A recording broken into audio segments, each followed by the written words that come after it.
New Thought Media Network. We are a global broadcast network of positive music, media, and entertainment, inspiring humanity's evolution along the journey of enlightenment and creating a world of love, peace, empowerment, and prosperity for all. New Thought Media Network. Positively inspiring.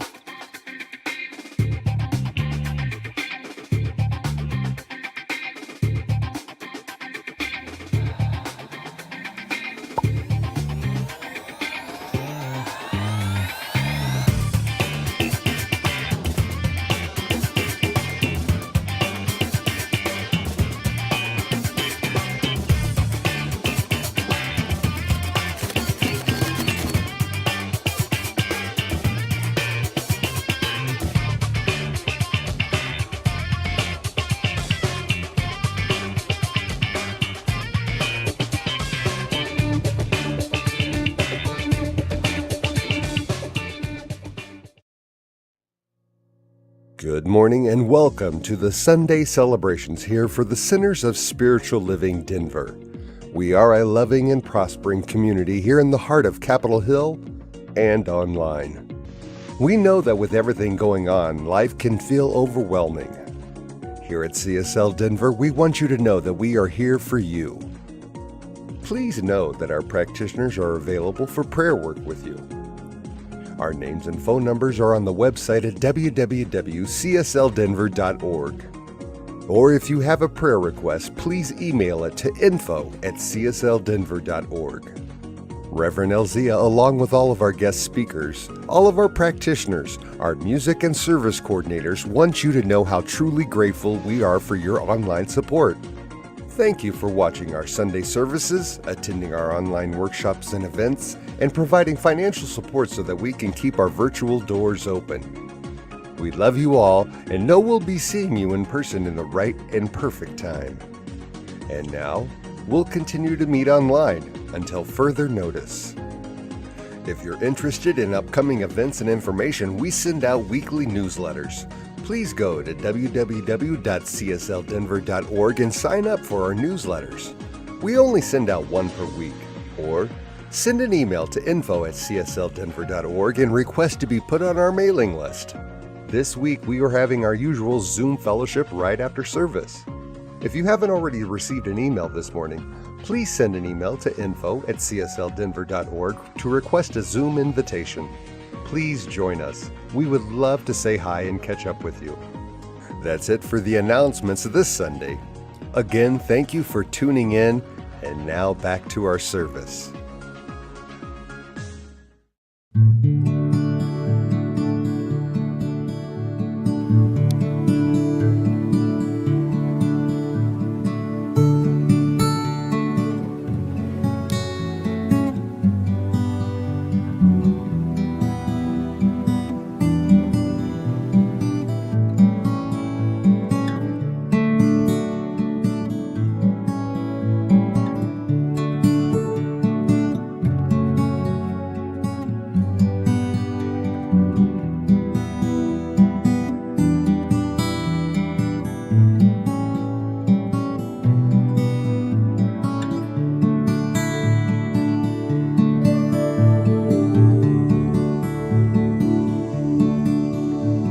Surely the presence of God is in this place. I can feel the mighty power and the grace. I can hear the brush of angel wings. I see glory on each face. Surely the presence of God is in this place.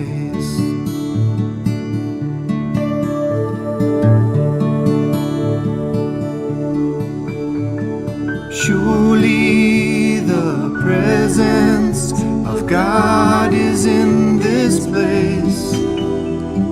can feel the mighty power and the grace.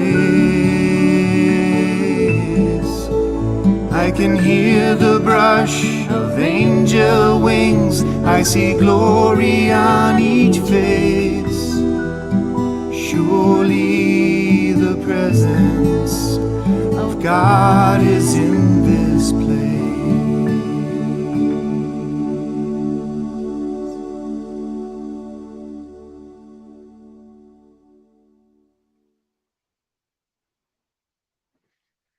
Good morning. I'm Rumi engineer, a practitioner at CSL Denver. Let us pray in.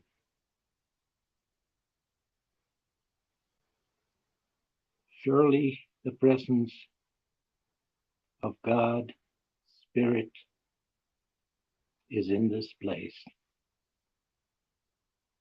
On this first day of spring and the Zoroastrian New Year, I welcome Spirit's joyous renewal of all of nature, knowing that it is blessing everyone on earth. The message of this new year is renewal, refreshment, and joy in life, in our community, and in our world. Surely the spirit of this message continues to transcend nations and borders, and we welcome this new day, particularly for those who are displaced, suffering and hurting, for simply wanting to live free and in peace. And I know that this blessing descends upon our world right now, right here. And I bless this service. I bless Reverend Darrell, Diego, Reverend Robert, Alice, all the practitioners, including myself, knowing that with great joy, we welcome this time of renewal, of refreshment and peace. And with great gratitude, I send my words into the law, knowing that it is done. It is so, and so it is. Amen. And the reading today is about joy in the community. Nowruz, the Iranian and Zoroastrian New Year's Day, is celebrated on March 21st, the spring equinox in the Northern Hemisphere. By the way, it started at 9:33 a.m. here in Colorado. It is also the first day of the Zoroastrian solar year. As winter gives way to spring, as darkness gives way to light, and as dormant plants burst into blossom, Nowruz, literally new day, is a time of renewal, hope, and joy. In Persian and Zoroastrian culture, the ceremonies surrounding Nowruz center on community, family, and a deep respect for tradition. The hope of being able to start new and better is about as universal as they come. The idea, in keeping with Nowruz's overarching theme of renewal, is to cleanse away the past year so you can start the new one refreshed and renewed. And renewal comes from the traditional customs of community sharing, laughter, and play. But it is not always easy to allow ourselves to be seen in the vulnerable light that inherently comes with play. It involves overcoming the fear of taking off the mask of public acceptance and appropriateness and allowing your inner child to romp. Accepting invitations for play when they come is an essential step. Charles Schaeffer said, "We are never more fully alive, more completely ourselves, more deeply engrossed in anything than when we are playing. Because of this, we are known most deeply and completely in the space of play." And our founder, Ernest Holmes, in Help for Today, page 166, says, "If we feel then that we are simply onlookers and not participants in the game of life, we should rediscover the youthful spirit of that childlike joy which gives us the energy, happiness, security, and faith we had as children." And so it is. And now back to Jeff King with Magic Every Moment. Hello again, everyone. Got a song today from Dan Fogelberg. This is one of my wife Mary's favorite songs. It's called Magic Every Moment.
Thank you so much, Jeff. I don't believe I've ever heard that Dan Fogelberg song, so it's a wonderful Magic Every Moment. I'm Alice Nutter, a practitioner here at CSL Denver, and I am so excited to be able to introduce Reverend Darrell Jones. He is our guest speaker today. He is a minister, spiritual director, and mindfulness coach who brings 20 years of personal practice and over 13 years of professional experience inspiring, teaching, and coaching individuals, spiritual communities, and business groups to begin and maintain a life of spiritual practices to deepen connection with life. Reverend Darrell comes to us from Chicago this morning, and he is the author of the book Soul Gym, a manual to connect mind, body, and spirit for soulful living. It's a #1 bestseller on Amazon. So for more information about Reverend Darrell, if you want to find out what else he does, because I know he does quite a bit of speaking and is with a center in Chicago, you can go to his website at revdarrell with 2 L's, jones.com. So please help me welcome Reverend Darrell Jones. Thank you so much for joining us. Thank you so much for having me, Alice. Thank you to the entire community of Center for Spiritual Living Denver. It's a joy to be with you all today. So let's get right into it. The talk title is Joy in the Community. And this has been such a blessing of a title to walk with personally for myself. I'm always heightened before a talk, weeks leading up to it, of getting inspiration or having thoughts affirmed or a message brought to myself that can then be translated or transmuted into whatever is seeking to come through in today's talk. And my wife, who's not here this morning all week, for those of you who grew up in the 80s, like I did, there was a song first by Frankie Beverly and Mays called Joy and Pain. And then the hook or the chorus from that was used by Rob Bass and DJ Easy Rock. So the riff goes, joy in pain is like sunshine in rain. And there's this beautiful sentiment that kind of has been sitting with me all week, that joy is this wonderful thing that we aspire to. Joy is this wonderful experience that we all want to have, and it has lots of shades. But that joy oftentimes is found in the midst of the pain and the struggle and the challenge in our life, and there is nothing wrong with that. One of the biggest areas that I have noticed, especially in the corporate work that I do, with there being such a need to perform, we live in a world of duality, and the only place that people are ever comparing themselves to, which is the thief of joy, comparison is the thief of joy, is the pain of not being where you want to be. So these two songs have been kind of sitting with me today, and I looked up the lyrics, and there's one, before I get into the talk, there's one lyric that says, when the world is down on you, love's somewhere around you. So whether we are experiencing a high moment or a low moment in our lives, that is that principle that we always come back to in religious science and in New Thought teachings, that love is always around us. And not only is it around us in the community, it's within our internal community. Sometimes we just forget. So joy in the community. What can this mean? Looking to the community to give us joy, or bringing joy into the community? And I think it means both. And that's the beauty of community. There's this beautiful give and take, right? There's this taking and receiving. There's this back and forth dance. So whether we are dancing together, whether we are singing together, breaking bread, or playing or socializing in some way, when we engage with our community, joy is imminent. Joy is the result of a convergence of our body, our mind, and our spirit, and truly being present to all levels and dimensions of ourselves at the same moment. When we allow that convergence, when we engage in play in the community, or that sacred play is one of the ways we've been talking about it, this is an opportunity for joy to emerge. When we are so immersed in a game, when we are so immersed in dancing, when we are so immersed in a conversation, um, nothing else matters. And in that moment, the beloved community is enough. In that moment, you are enough. In that moment is sufficient. There's a sense of well-being. There is a sense of contentment. This is the basis from which joy arises out of or from, right? This kind of space of feeling content and, most importantly, present in the moment. But what if you're not feeling it, right? Have you ever been annoyed by someone else's joy? One of the things I love to play with in my work is that is the full spectrum of what we experience. So it's not just about only feeling great, but honoring and recognizing that there's moments when we're feeling a little challenged.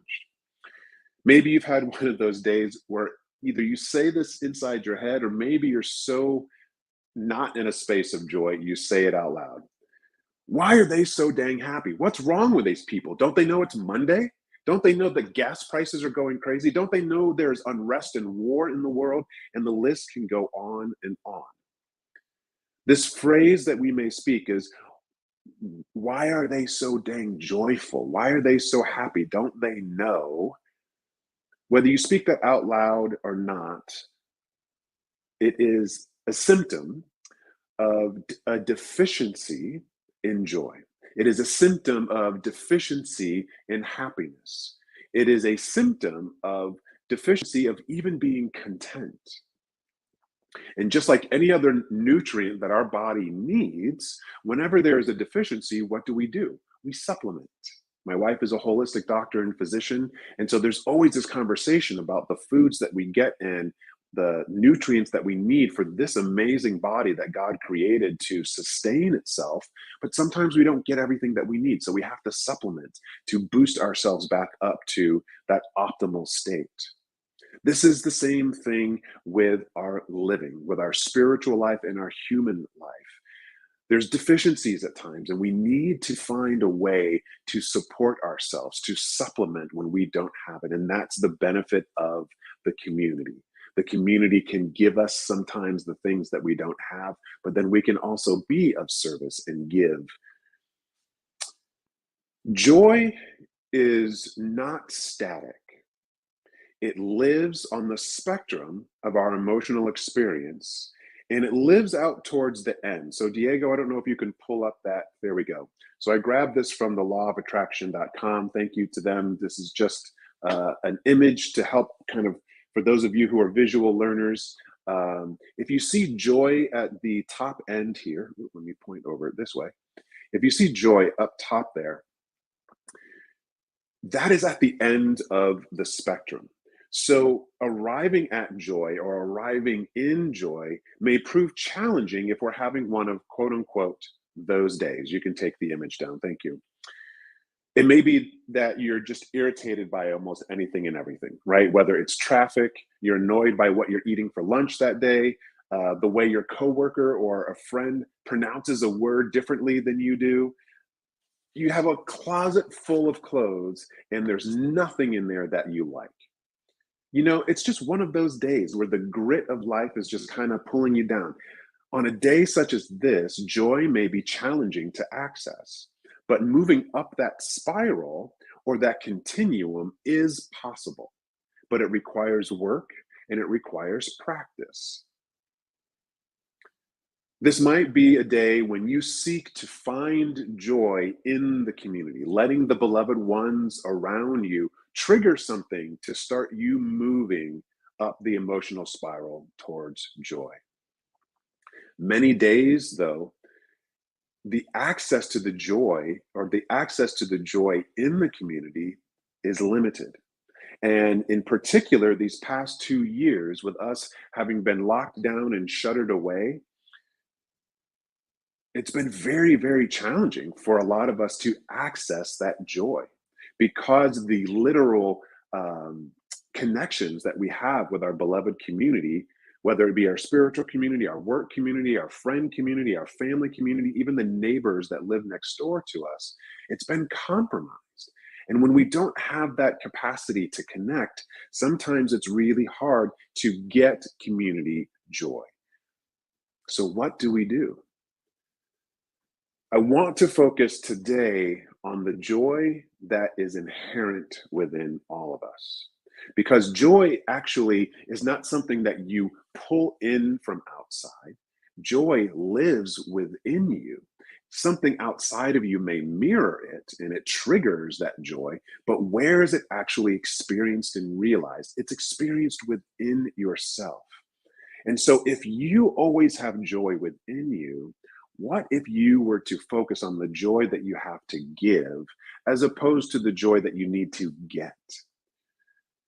I often remind myself and need to remind myself that joy arises out of contentment.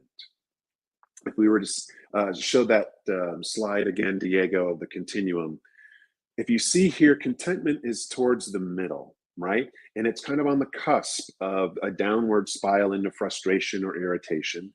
Once we just get above that level of pessimism, we go into positivity and we feel a sense of contentment. And from there, we build and move upward towards joy. Thank you, Diego. So I have to remind myself that joy comes out of contentment.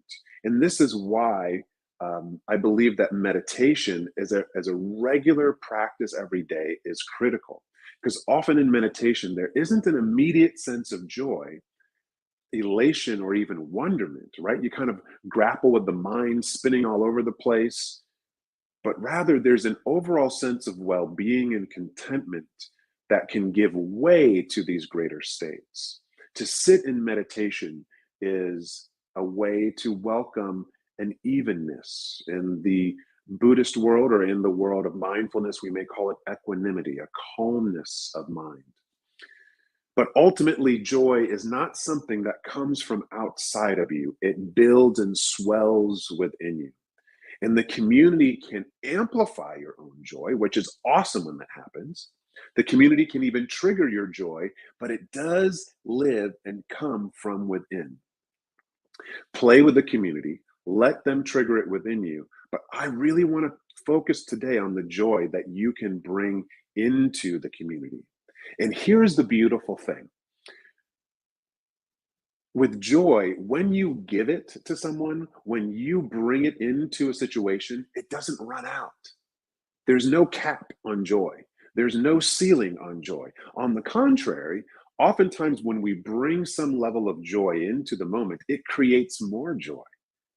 If you've ever been in one of those situations where someone starts laughing in a workshop or even in a service like this, and then other people start laughing around them, and it's almost this uncontrollable spreading of laughter and frivolity and joy. It's contagious. But it wasn't taking away anyone's joy. It was adding, it was amplifying the joy and bolstering the joy that dwells within all of us. And once it really does get going, it is self-sustaining. A recent moment for me personally of joy that I experienced just happened yesterday morning. I have not gone to the gym where I have worked out for the last decade or so in about 2 years. And finally, the mask mandates were lifted here in Chicago. And so going back to the gym without having that constriction was possible. And there's a class that happens every Saturday morning. It's a dance, hip hop based movement class where you're just hooting and hollering and having fun and doing some choreography together. And I did that for the first time yesterday in 2 years. And the joy that I brought into that room, I was so excited to be there, was immediately reflected back to me by people that I hadn't seen in almost 2 years. And we ran up and we hugged one another and we were dancing and high-fiving. And there was this throwing back and forth of the joy. I just had dinner with a couple of colleagues the other night where we sat down and there was something so powerful of just talking together, being connected to one another, breaking bread together, sharing and catching up, and actually being in the same room. There was a level of joy that we were sharing back and forth that just continued to grow. So when we come into community, there is no taking away. There's no need to guard our joy. There's no need to pocket our joy and put it down. When we bring it into the room, when we bring it into the community, when we bring it into our interactions, it helps not only you, but everyone around you. And before you know it, it's coming right back at you. So I want you to consider this week, and for the rest of the year, for that matter, of being an instrument of joy, right? That you let joy play you. We're always trying to go out and get something and play something. But what if joy played you? Let it play your heart. Let it play your mind and your soul.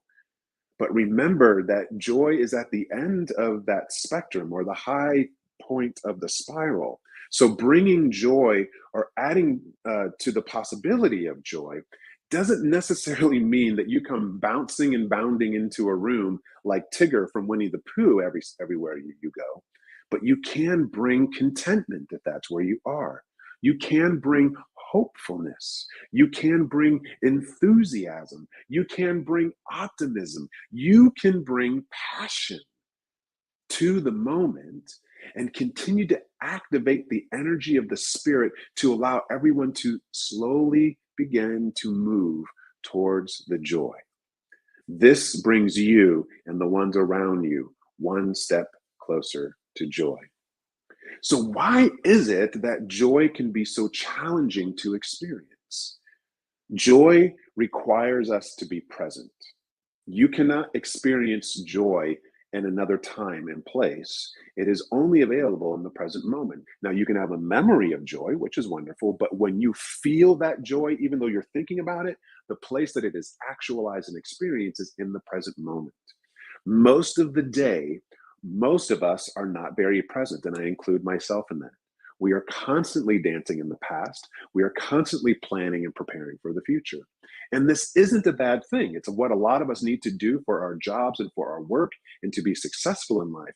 However, if we find ourselves in that space of deficiency where we're not able to access joy, where we're not able to access love, where we're not able to access even contentment, chances are our attention is not present. If we are leaning more towards that space of doubt, anxiety, worry, and fear, we're probably going into the land of uncertainty. The future is not certain, and it never will be. And if we think for some reason that we can put some of the puzzle pieces together ahead of time, and we're going to know everything is going to be okay, but then we don't know everything is going to be okay because we can't know for sure, that's where we get into that space where we start to get deficient and we come back down that spiral and dip below the level of contentment and start to go into pessimism, frustration, anger, and worry. And then if we even find ourselves floating back into the space of sadness and depression, chances are we are not present at all. We are lingering and lamenting about the past. I know that there's been a lot of anger that I've experienced when I found myself lamenting over the past 2 years. Oh, I wish things were just the same. I wish things were the way they were as we shut down and we were limited from connection in the community. I got really frustrated and angry about that. And if I stayed there too long, my capacity to access joy, my space on that spectrum, my space on that scale started to drip down. So what do I do? What do we need to do? We do something to move us one step up the rung.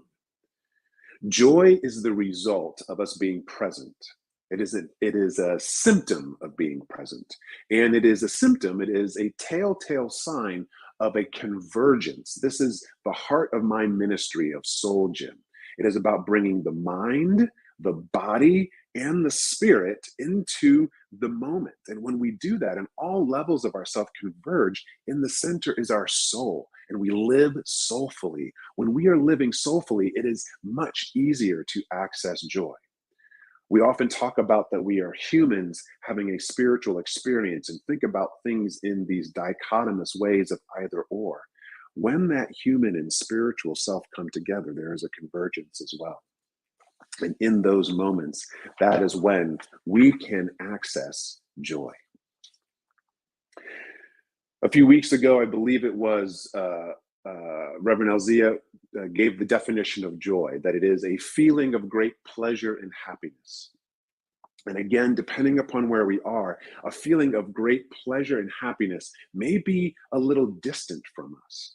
And it's easy to go, well, I can't do that. I'm not feeling it today. So we just camp out in the space of feeling a little sorry for ourselves, angry and frustrated with others. To start shifting our talk today into, okay, this is great, Darrell, now what? Because that's the place that I like to live in. This is what has fueled my work in the world. When we come together in community, it's so amazing and I love it. I love to be in a physical room and have the musicians play and sing and to talk and to hug. And we're going to hang out in the Zoom afterwards and have a little bit of fellowship remotely, which is amazing.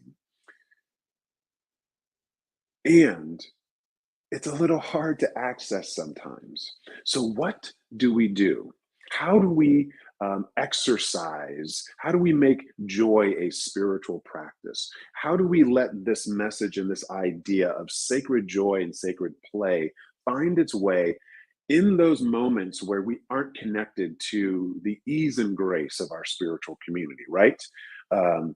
When it's Tuesday at 5 p.m., when it's Wednesday at 9:30 a.m., when it's Friday at 10 p.m. and you're home and you're feeling lonely, like what do you do? Enter the word enjoy, E-N-J-O-Y. To enjoy something is to experience with joy or to take pleasure in. What if you could take pleasure in the moment? Not because anything is happening in particular, but to take pleasure in the moment that is. Right here, right now, I invite you to pause, to take a deep breath in. And as you exhale, close your eyes. And regardless of what is happening, there is some pleasure that you can take in this moment. Maybe it's just the stillness of me pausing, talking for a moment. Maybe it's taking pleasure in just the word joy.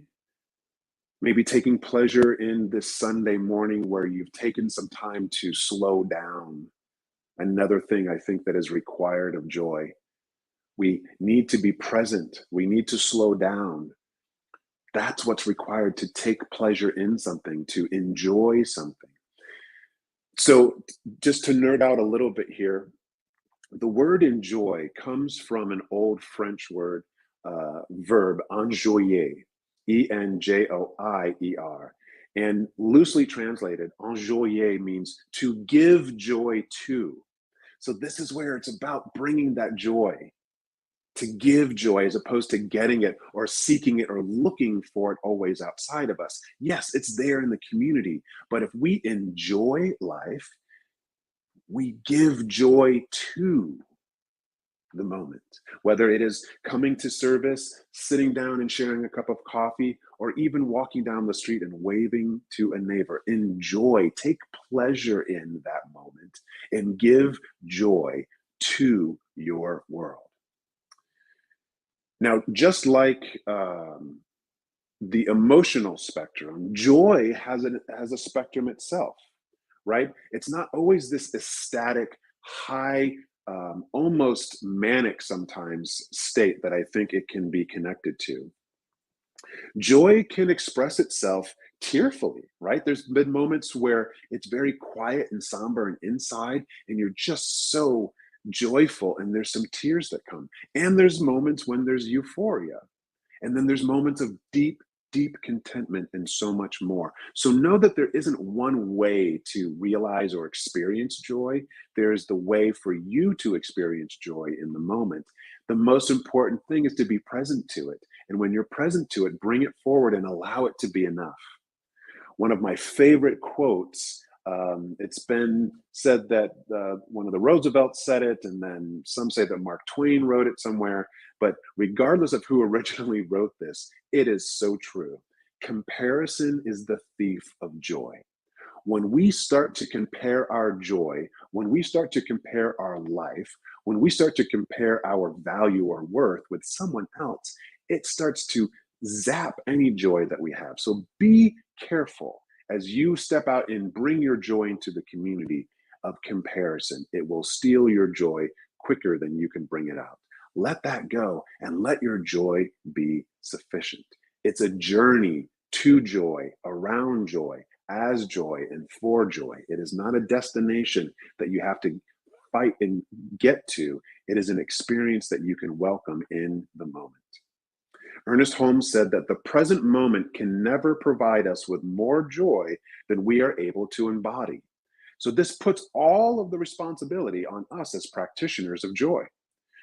The present moment can never provide us with more joy than we are able to embody.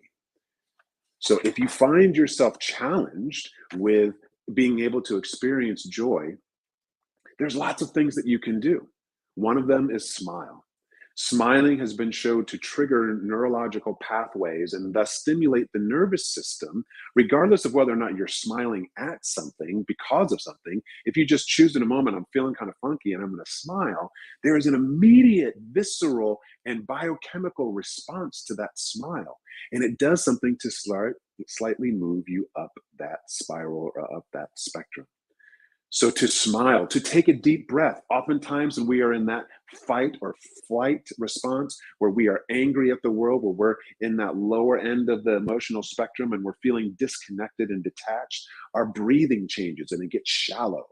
If you just pause and take a deep breath in, oh man, all of a sudden it gets you into the present moment again, where you can possibly step a little bit closer towards joy. So this week, let yourself be an instrument of joy. Do what you can to activate some level of positive contentment and sufficiency in the moment, because it is from that contentment that joy will arise. It is from that contentment that joy is imminent. And a closing thought today comes from our brother Ernest Holmes. Once again, one of my favorite quotes of inspiration for myself, or that I offer to others in spiritual direction and coaching, is that we are chemists in the laboratory of consciousness. What then shall you produce? Your consciousness is full of all sorts of things that you can mix together, that you can play together, whether you do it by yourself or with others. But it is this laboratory inside yourself. You have the responsibility and the capacity to produce something. So what shall it be? Shall it be joy? Shall it be optimism? Shall it be contentment? Shall it be love? Shall it be light? Yes to all of that. Once we get into a space of feeling content, then we can move ourselves with the power of prayer. And let's do that right now together. I invite you to bring one or both of your hands to your heart and take a nice, slow, deep breath in. And as you exhale, let your attention drop away from the screen and into your body, and find some contentment with this moment in this day, right here and right now. Feeling your feet on the floor, your bottom in your chair, feeling the warmth or relative coolness around you. Get present to this moment, because right here there is joy available. Right here, God is available. Why? Because there's only one thing happening. That is the love, the intelligence, the passion, the creativity, the freedom, and the joy of the whole Spirit. It is my life, and it is your life now. This doesn't change by conditions outside of us, but we get a little drawn away. So let our practice this week be of being the joy in the community, enjoying ourselves in the community, giving the gift of joy everywhere we go, because we choose to be joyful. We choose to be in the flow. We choose to be one with life as it is. Even if we have an opinion of not liking it, we can still access joy in the moment. How grateful I am for the reminder of that today and this week. Let it flow. Let it take us out of this service and into whatever awaits us. How grateful I am for the fulfillment of joy today and forevermore. And so it is. Amen. Peace and blessings to you all. Thank you so much for joining in today's talk. Thank you, Reverend Darrell. A lot of Absolutely. food for thought this week. Mm. And now it's time for our offertory. We are so grateful and so blessed for everyone's support of CSL Denver, whether it's in time, treasure, or talent, and especially during this time that we have going on in our lives right now. So whether this is your first time joining us or you are a returning community participant, We want to thank you for your continuing financial support of the important work we are striving to provide. Right now, there are several ways you can make your financial contribution to Center for Spiritual Living Denver, and this information is running along the bottom of the screen, either text to give or mailing a check to our P.O. box or going on to our website of www.csldenver.org and donating that way. So anyway, we know that you love us as we love you. So please repeat with me our usual affirmation. Excuse me. This perfect gift is spirit and form, circulating and blessing all that it touches. Freely I give and joyously I receive. And so it is. And we have just a few announcements. So our usual virtual fellowship on Zoom is this morning. I have sent out an email. Excuse me, I'm all choked up here. We would love for you to come and join us and let us know how you're doing. If you did not receive the Zoom invitation earlier this morning, please send an email to info@csldenver.org and mention fellowship, and we'll send you a Zoom invitation right away. Reverend Darrell said he was going to be joining us for a few minutes, so we'll be happy to see him and talk with him and have joy in our community. And mark your calendars. Next Sunday is Tim Hancock's The Language of Gratitude workshop. It is right after service from 11 to 1 and Denver time, and it will be it's about gratitude and all of the spiritual and physical benefits of living in a state of gratitude.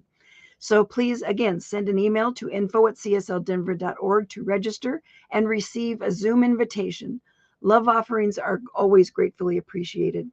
So meanwhile, we hope you have a wonderful week and affirm right here and right now that 2022 is blessed and perfect in all that it is.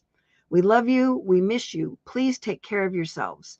And let's close out with I Release and I Let Go with Michael Gott. There was a time in my life, thought I had to do it all for myself. Didn't know the grace of God was sufficient. I didn't know the love of God was at hand.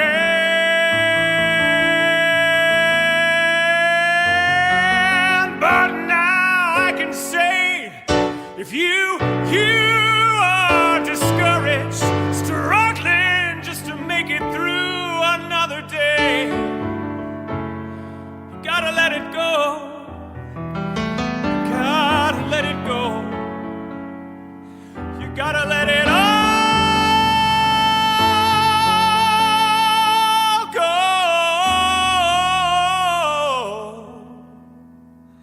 And this is what you have to say. I release and I let go.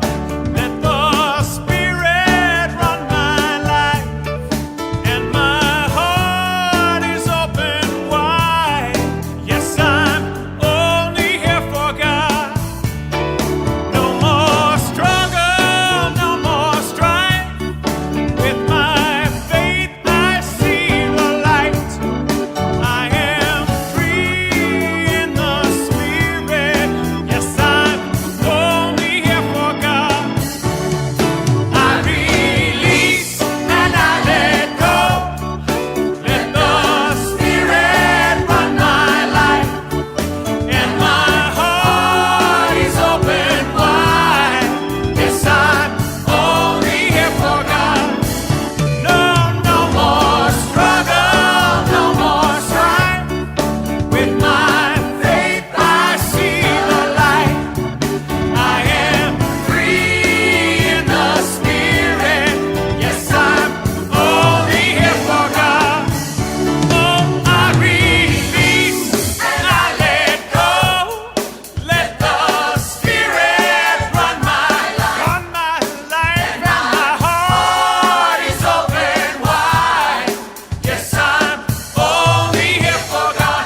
yes, I'm